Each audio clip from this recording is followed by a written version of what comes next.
So one of the more popular things that people like to do right now is they like to do drywall returns on their windows. For a long time, it was popular to do wood returns with casing, but in the homes that where people want a more modern feel, they've gotten rid of casing and they just want to do simple drywall returns. So let me show you what I'm talking about.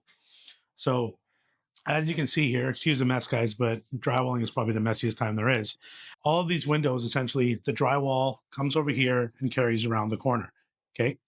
So that's a drywall return. So because we don't have a wood return, we're not going to need any casing here to cover the gap. Like usually there would be a piece of wood here, and then we'd use a little bit of casing to trim the window, right? The reason for that is some people just like the cleaner look of just having a drywall return.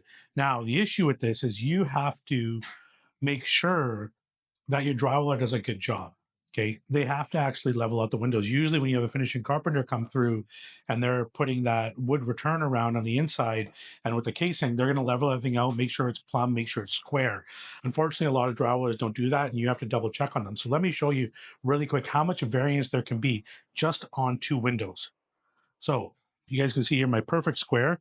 I'm just going to use this as a quick thing here and I'm going to put this in the corner and square it up against the window. When I look to the front, you can see there's a gap there. That means that this basically drywall here and this bead has not been squared up to the window. Now, if I go to the other side and I check it, you can see it's a lot tighter. Okay, so this one's pretty good. They still have a couple more coats of mud to go. They just started. So this way, when the sill goes in, this area here will look all square. If you aren't careful, what'll happen is when you put the sill in, instead of it being like this, it's going to look like this, and it's going to really show up. So if I even test this window right beside it, okay, once again, you can see how big of a gap there is there. Whereas if I go to the other side, there's no gap. Okay, these are things that I want to verify because right now, this is on the other side of the window. You can see once again, there's a gap.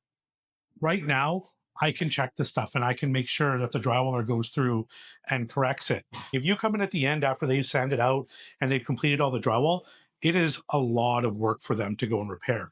We actually had come in 2 days ago and I had asked them to correct this, and now it's not corrected to my satisfaction, so I'm going to have them do it again.